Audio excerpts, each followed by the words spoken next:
We made Easter Road a fortress. Now, away firms coming to Hibs would have to run the gauntlet of one of Scotland's best young boxers and his hooligan crew. This would be our main focal point, you know, for people to congregate. This is the entrance coming into the Hibs away end, yeah? And in the 80s, back when the old Bill police didn't have a clue, yeah? We'd get away with murder here, as you can imagine. Many, many incidents here, hundreds, too many to remember. When I walk up somewhere like this, it's like a nostalgic trip, yeah? Yeah, even though it has been 15 to 20 years, yeah? Yeah. Hello. I'm standing on the Bridge of Doom. What, the Bridge of Doom? Just because nobody ever made it over here, eh? Nobody. And all the years we went to football, nobody ever made it over here. Everybody tried, nobody ever made it over here. People made it over that way.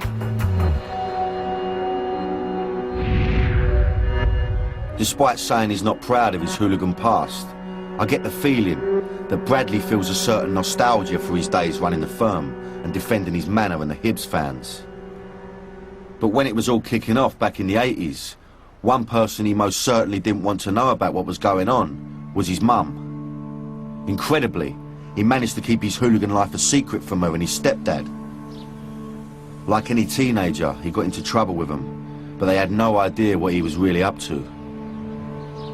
Any, you know, hint of trouble or even, you know, school reports, whatever, or just acting up, he was kept in.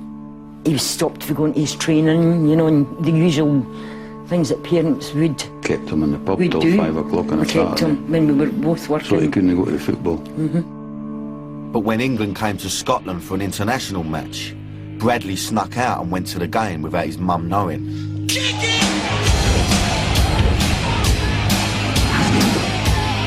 And what happened made him front page news. You gotta fight for your right to party! There's a picture, and it's got England at the bottom, Scotland at the top, and it's got a no man's land, and I'm standing in no man's land with a big stick, and there's a policeman grabbing me like this. Scotland v England was a major battle, and he was a boy in a man's world who could more than hold his own. At the age of 45, I was a great fighter. I was 8.5 stone. You know, 15 stone man's going to beat me. You know, but I could punch and I could knock people out. So I was always going to football and chinning people. There's a few times I've seen big guys be like, who are you? And before you'd even got their hands out of the pocket, they were on the deck, you know? And he was a young boy at the time, you know? He may have been at the centre of an international hooligan incident, but he still had to be home for his tea. I got on the train at half-time, got back to Edinburgh, clearly the game's just finishing, and I've walked into my mum and stepdad's pub as if, oh, I've just been up to them, thinking I beat them.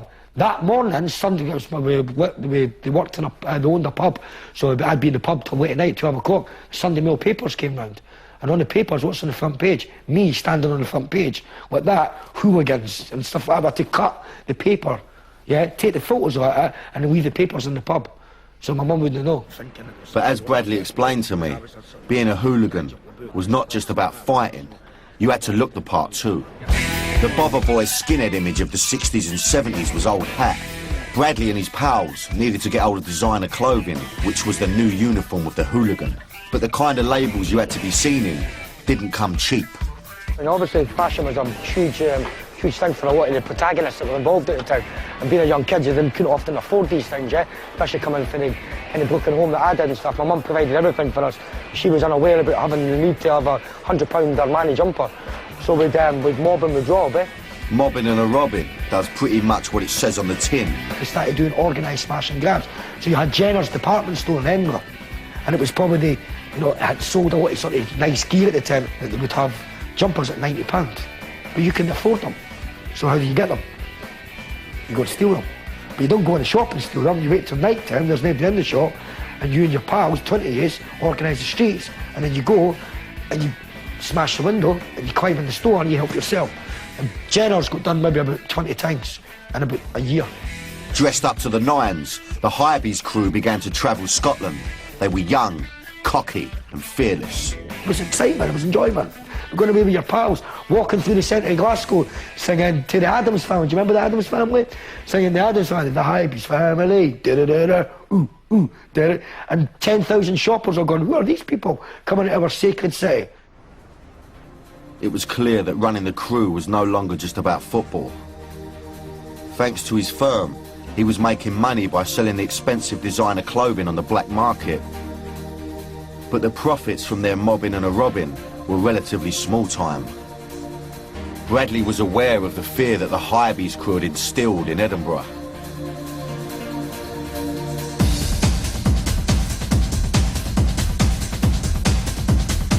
Basically, I mean, I always remember the club scene as just getting absolutely fucking on pills and sort of dancing our heads off.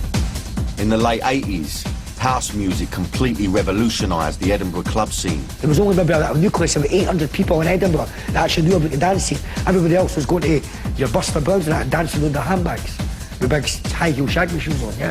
The old cliche about if you remember the 90s, you weren't there kind of thing. So I think it was a wee bit like that, like the late 80s, early 90s was a bit like that in Edinburgh as elsewhere. With the music came the drugs. Soon, everyone was loved up on ease. When the whole ecstasy thing hit, people who wouldn't speak to each other started speaking to each other. It's a cliche, but it was all over the country. That was the way. And people who used to like fight each other would be happy to stand in the same club. But Bradley wasn't there for the music or the drugs. He was there for the money. I know about as much about his music as I do as I've got in that little pinky. I was not interested in music. I was interested in the money aspect of it. Many club owners at the time were scared of the Hibs casuals causing trouble on their premises. So Bradley saw this as an opportunity to capitalise on his position and notoriety. He went into business with a company called Westland Security, who provided the muscle on the doors of some of Edinburgh's biggest clubs. But Westland wanted more contracts, and Bradley's role was to go and get them. Edinburgh was known for, you know, its casual thing, and I just saw the opportunity with that there, yeah? You know, all these bar and club owners that were sort of, you know, hiring security to try and keep these supposed troublemakers out. So I went out there and overnight, maybe got them 3/4 of the doors in Edinburgh. Before long, the doors of most of Edinburgh's clubs were controlled by Bradley and Westland. Because I was in the overdrive now. I was 17 years old, just turning 18, and I was going, I thought I was Don Corleone. I thought that this is it, I can do whatever I want. I was fearless, I was being predacious with people, overpowering people, and I was a kick, you know what I mean? Bradley hadn't just been running the doors, he also had a vested interest in the success of certain venues. He was putting on his own nights at some of the clubs and coining it in. He wanted his nights to do well and competing nights to foul, and he was in a position to make it happen. So if this place was going to come up in competition, my objective was to fuck the place, was to annihilate it and get closed down. This is 1988, yeah, and there's 3 clubs in competition. Then if there are 2 clubs or 3 clubs are not there, then you've got all the prize. So running the door, I mean, being on the door anyway at 17, did anyone try and take the piss, do you know what I mean? Because they just thought you was fucking... Of course they did. Do you know what I mean? Yeah, it was like, out the way, son. Yeah. He'd ended up running the doors of hundreds of clubs across the city. I find it astonishing that at the age of 17, he was a major kingpin in Edinburgh's shady underworld. Brad did have a reputation in and around town. Sometimes I think with any reputation it kind of blows itself out of all proportion depending on who's telling the story and what the audience is. But for sure Brad could handle himself, could take care of himself, and you know, at points where it was necessary, I'm sure he did, you know, and I'm sure he looked out for our club interest and his own, you know. So Bradley was starting to use more and more extreme measures to muscle his way into business. He was even rumoured to be using guns. Well, I'd done that for the end of one of them, for a gun basically, and a word, yeah? But I would know something, I would rather have a gun in my hand than a kind word, yeah? So, and it was wrong what I'd done, but I just basically took the competition of the game, yeah? I was more psychological than I was ever with violence, because, you know, the fear of something is always worse than the actual event itself, yeah? And what I'd done was I was very good at climbing inside people's heads and taking control of them and making them do what I wanted them to do. In the space of 10 years, he'd gone from boxer to football casual to club godfather. But being such a prominent figure in the city, It wasn't long before the old Bill started to take an interest in Bradley's clubland activities. They suspected Bradley had been